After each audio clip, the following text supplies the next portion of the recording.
So hello everyone, welcome to Filmopedia. इस video में मैं बात करने वाला हूँ स्पाइडरमैन नो वे होम से रिलेटेड एक लीक्ड सीन के बारे में। तो बेसिकली स्पाइडरमैन नो वे होम से रिलेटेड एक सीन का लीक्ड डिस्क्रिप्शन अभी इंटरनेट पे आया है, जिसके बारे में मैं इस वीडियो में बात करने वाला हूँ। Basically Spiderman versus doctor Strange के सीन का लीक्ड डिस्क्रिप्शन अभी इंटरनेट पे आया है विया कॉस्मिक सर्कस, और इस वीडियो में मैं इसी लीक डिस्क्रिप्शन के बारे में बात करने वाला हूँ। सो अगर आपको इस सीन के बारे में सब कुछ जानना है तो आप इस वीडियो कंप्लीट देखते रहो। इसके अलावा अगर आप मेरे चैनल पे नए हो तो मेरे चैनल को सब्सक्राइब करके बेल आइकन दबाना भूले, ताकि जब भी मैं ऐसे इंटरेस्टिंग वीडियोस बनाऊं तो आपको नोटिफिकेशन मिल सके। That being said, let's get started.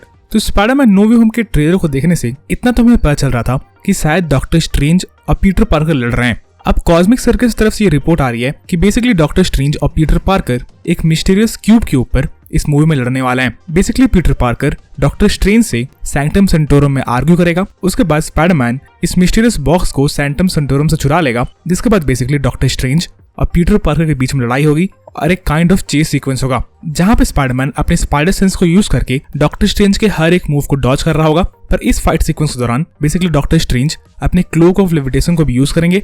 अब बेसिकली कॉस्मिक सर्कस का यह भी कहना है कि डॉक्टर स्ट्रेंज और स्पाइडरमैन के फाइट सीक्वेंस के दौरान बेसिकली स्पाइडरमैन डॉक्टर स्ट्रेंज का क्लोक ऑफ लेविटेशन भी पहनेगा, जैसे कि हमने व्हाट इफ सीरीज में देखा था। क्लोक ऑफ लेविटेशन का यूज करके बेसिकली डॉक्टर स्ट्रेंज स्पाइडरमैन को पकड़ना चाह रहे होंगे और उसे ट्रैप करना चाह रहे होंगे। पर इस सीक्वेंस के दौरान बेसिकली पीटर पार्कर इस क्लोक ऑफ लेविटेशन को पहनेगा भी, पर क्योंकि क्लोक ऑफ लेविटेशन लॉयल है डॉक्टर स्ट्रेंज के लिए, तो maybe Cloak of Levitation help करेगा डॉक्टर स्ट्रेंज को स्पाइडरमैन को पकड़ने के लिए। ऐसा हो सकता है कि इस चेस सीक्वेंस के लास्ट में doctor strange basically Peter Parker को उसके एस्ट्रल फॉर्म में भेज दे, जैसा कि हमने ट्रेलर्स में भी देख रखा है। तो आखिर इस मिस्टीरियस बॉक्स में क्या है जिसके कारण स्पाइडरमैन नो वे होम में डॉक्टर स्ट्रेंज और स्पाइडरमैन की लड़ाई होगी? बेसिकली कॉस्मिक सर्कस का ये कहना है कि ये मिस्टीरियस बॉक्स कॉमिक्स से नहीं लिया गया है, बल्कि ये मिस्टीरियस बॉक्स ओरिजिनल है टू द एमसीयू। मतलब इस मिस्टीरियस बॉक्स का मेंशन कॉमिक्स में नहीं है और ये मिस्टीरियस बॉक्स सिर्फ एमसीयू में एग्जिस्ट करता है।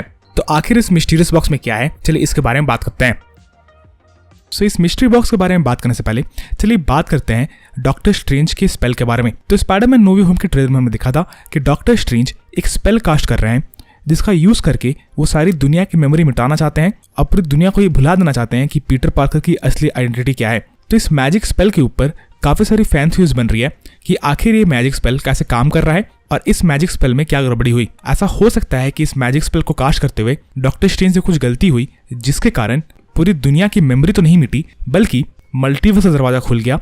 अब पूरी दुनिया के लोग अपने वेरिएंट से रिप्लेस हो गए, जिनको नहीं पता था कि स्पाइडरमैन की असली आइडेंटिटी क्या है। मतलब डॉक्टर स्ट्रेंज के स्पेल ने लोगों की मेमोरी वाइप आउट नहीं की, बल्कि लोगों को ही रिप्लेस कर दिया उनके खुद के वेरिएंट से फ्रॉम डिफरेंट यूनिवर्सेस। और जिन लोगों को पीटर पार्कर की आइडेंटिटी पता थी, शायद वो सारे लोग इस मिस्ट्री बॉक्स के अंदर हैं। सो ये कॉन्सेप्ट बिल्कुल सिमिलर होगा लोकी के वॉइड वाले कॉन्सेप्ट से, जहां पर जब टीवी के लोग किसी ऑब्जेक्ट या किसी व्यक्ति को प्रून करते थे तो वो ऑब्जेक्ट या व्यक्ति मरता नहीं था या डिस्ट्रॉय नहीं होता था, बल्कि वो वॉइड में चला जाता था। तो ऐसा हो सकता है ये मिस्टीरियस बॉक्स वॉइड के जैसा ही काम कर रहा हो, जो कि हमने लोकी के एपिसोड 5 में देखा था। इसके अलावा मार्वल अभी हाल ही में काफी ज्यादा इंस्पिरेशन ले रहा है रिक और मॉर्टी से। रिक एंड मॉर्टी के राइटर्स को भी, यानी कि माइकल वार्डन को मार्वल ने हायर किया है for writing Loki and doctor strange 2। इसके अलावा माइकल वार्डन स्पाइडरमैन नो वे होम के साथ भी इन्वॉल्व है। तो ऐसा हो सकता है Spiderman no way Home Rick and Morty से भी इंस्पायर्ड हो। अब ऐसा मैं क्यों कह रहा हूँ?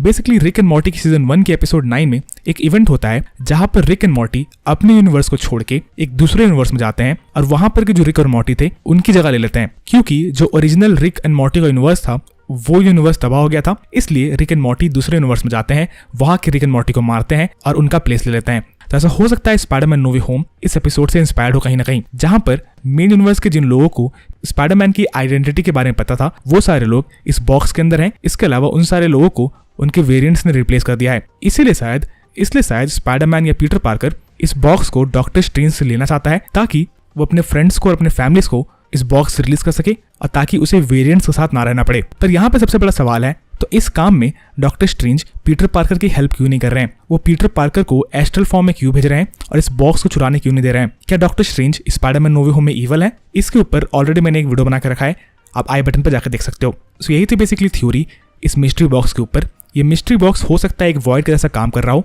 जिसके अंदर वो सारे लोग प्रेजेंट हो जिनको पीटर पार्कर की आइडेंटिटी के बारे में पता था। इसके अलावा ऐसा भी हो सकता है कि mystery box as a prison भी एक्ट कर रहा हो सिनिस्टर 6 के लिए, और इस मिस्ट्री बॉक्स के अंदर डॉक्टर स्ट्रेंज ने सिनिस्टर 6 के मेंबर्स को प्रिजनर बना के रखा होगा। और ऐसा हो सकता है जब स्पाइडरमैन इस बॉक्स के साथ छेड़छाड़ करे तब वो सिनिस्टर 6 के मेंबर्स को भी इस बॉक्स से रिलीज कर दे, जिसके बाद हमें doctor octopus, green goblin, Sandman, electro ऐसे करेक्टर्स देखने को मिलेंगे। तो आप मुझे कमेंट्स बताओ आपको ये थ्योरीज कैसे लगी। इसके अलावा अगर आपके भी कुछ थ्योरीज हैं इस टॉपिक के ऊपर तो उन्हें भी आप कमेंट में मेंशन करना ना भूलें। बाकी इस वीडियो के लिए इतना ही। अगर आपको ये वीडियो पसंद आई तो वीडियो को लाइक करना ना भूलें। इसके अलावा अगर आप मेरे चैनल पर नए हैं तो मेरे चैनल को सब्सक्राइब जरूर कर लें ताकि जब भी मैं ऐसे इंटरेस्टिंग वीडियोस बनाऊं तो आपको नोटिफिकेशन मिल सके। And as always thanks for watching.